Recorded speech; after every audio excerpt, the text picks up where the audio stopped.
모나리자, 최후의 만찬 등 수많은 걸작을 남긴 레오나르도 다빈치가 최고의 공학 걸작이라고 극찬한 이것.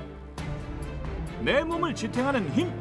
이것이 무너지면 우리 몸 전체가 무너질 수 있다.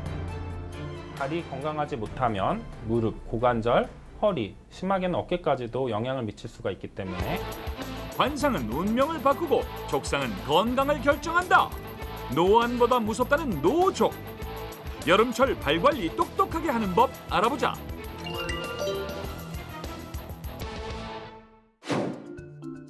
올해 57살 김경자 주부. 아침 밥상을 치우고 남편이 출근하자마자 설거지를 시작하는데 서 있을 때 수시로 까치발을 드는가 하면 걸을 때도 발 뒤꿈치를 들고 걷는다. 아유, 뒤꿈치가 닿으면은 아프니까 딱딱한 거 닿으면 더 아프고 거기에 그러니까 무슨 염증이 있는 것처럼 후끈후끈 거려요. 평소에도 종종 발바닥 통증이 있었던 경자 씨. 3주 전 남편과 떠난 제주도 여행에서 문제가 생겼다. 일반 얇은 여름 운동화 그걸 신고 한참을 걷다 보니까 발 뒤꿈치가 아파서 혼났어요. 닿을 때 이렇게 확 못에 찔리는 듯한 그렇게 아주 아파요. 경기도 의정부에 사는 59살 오현주 주부.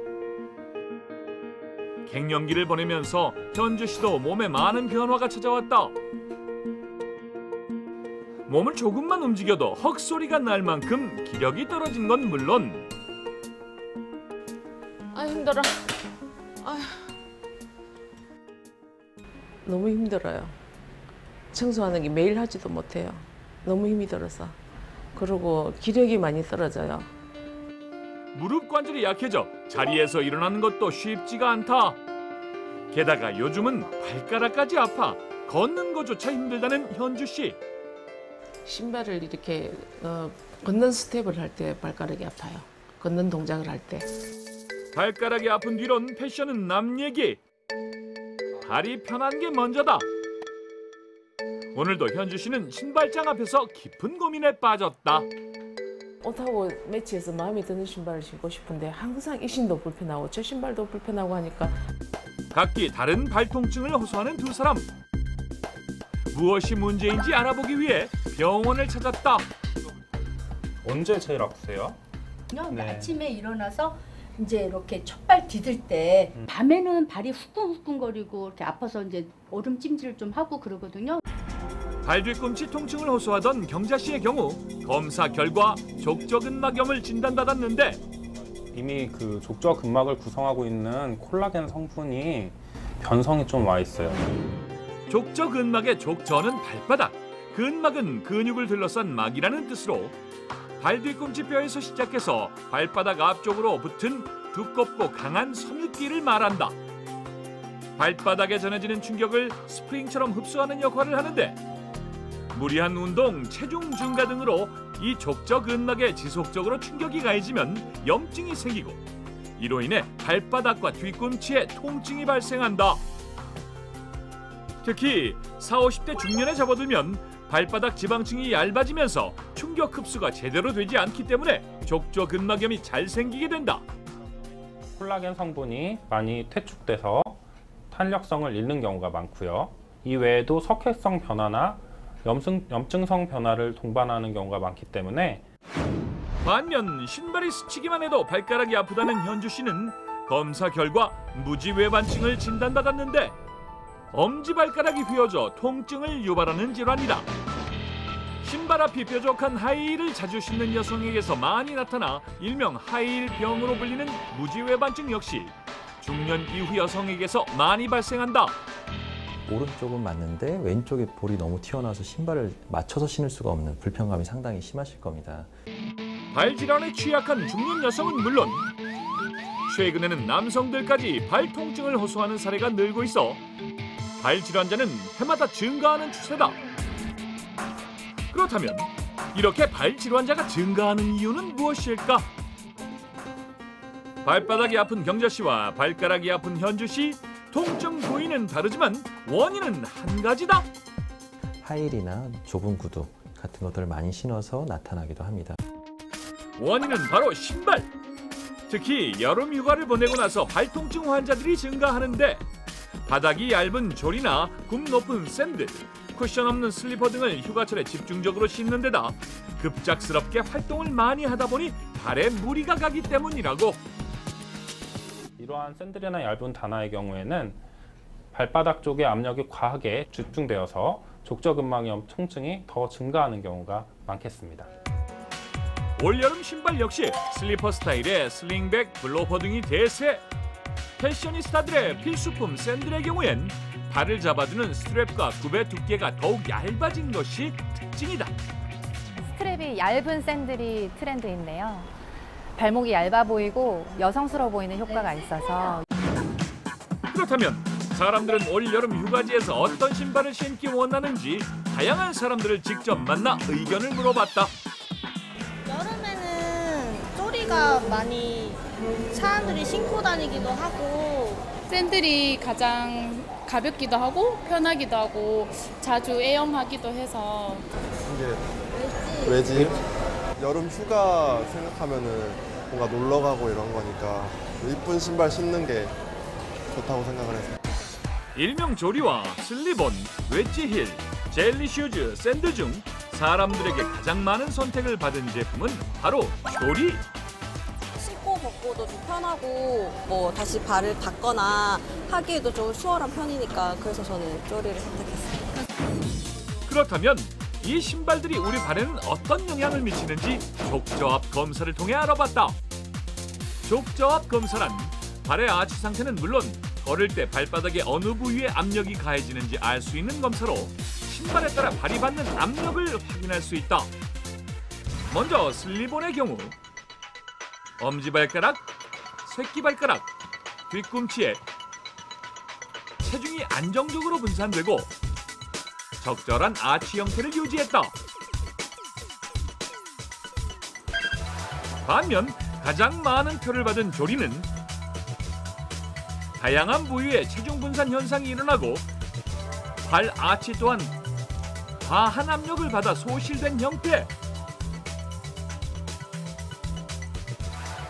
웨지힐의 경우에는 중족부 및 뒤꿈치 쪽에 압력이 과하게 많이 증가된 것을 관찰할 수 있었습니다. 내측 아치와 외측 아치는 모두 소실이 되었고요.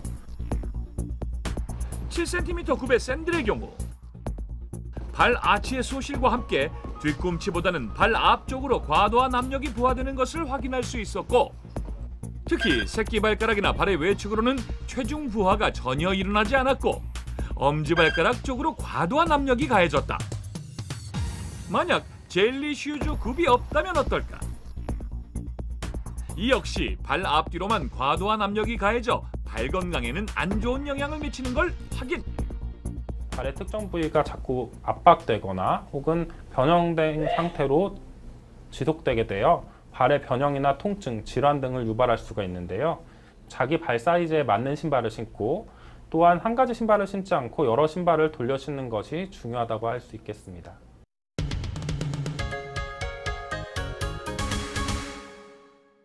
신발만 잘 골라도 발 질환을 예방할 수 있다. 신발 굽은 2에서 3cm가 좋고 쿠션이 너무 푹신해도 걸을 때 불편할 수 있기 때문에 손가락으로 눌렀을 때 살짝 눌러지는 정도가 좋다.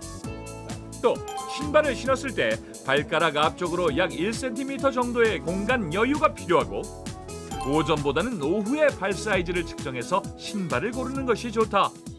너무 무제만증이 심한 사람들은 자기 발폭이 좀 넓은, 좀 큰 사이즈 큰 신발을 권합니다. 그래서 노인이 가장 두려워하는 사고는 바로 낙상. 넘어지면 머리를 다칠 수 있을 뿐 아니라 골반뼈가 부러질 수 있는데 골반뼈 골절을 수술 없이 방치하면 6개월 이내 사망률이 50%나 될 정도로 치명적이다. 이런 낙상을 예방하기 위해 꼭 강화해야 할 근육이 있다고 하는데 보통 엄지발가락의 역할이 거의 우리 발의 하중에서 50% 이상을 차지합니다. 발가락의 근력이 떨어지신 분들은 상대적으로 이제 발의 변형이 빨리 오기 때문에 그래서 더 이런 병들이 쉽게 올 수가 있고요.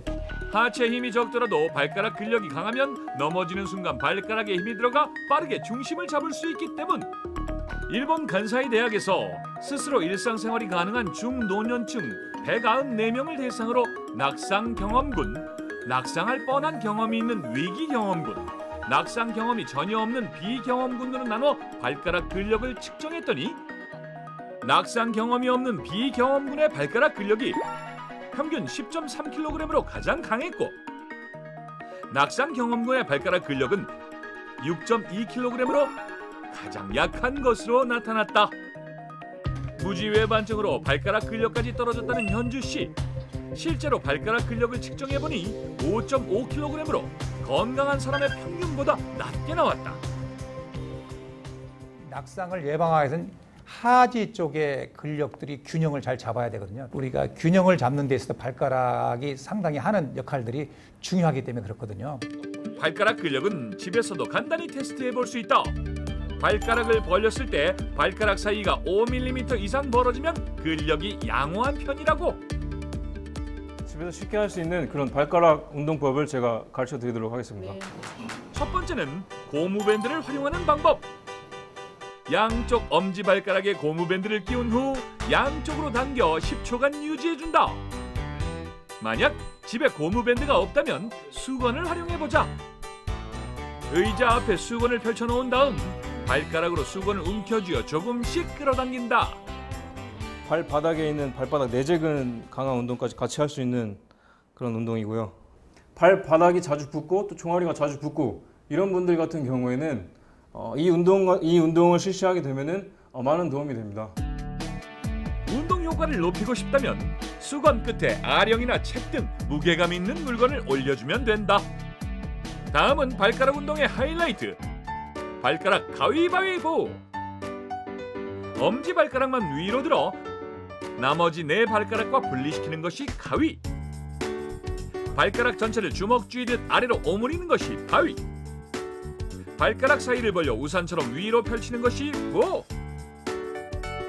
발가락 전체를 이용하다 보니 발가락 근력을 키우는데 이만한 운동이 없단다. 마지막으로 운동으로 지친 발바닥 근육을 풀어주는 방법을 배워볼 차례. 필요한 건 바로 음료수 캔. 바닥에 음료수 캔을 놓고 발로 눌러주면서 굴리면 끝이다. 별로 크게 어려운 운동은 아닌데요. 막상 하니까 참 시원하고 좋네요. 지금부터라도 열심히 할게요. 사소한 생활 습관이 내 발을 늙게 한다. 꾸준한 운동과 올바른 신발 선택으로 올여름 발에게도 젊음을 찾아주는 건 어떨까?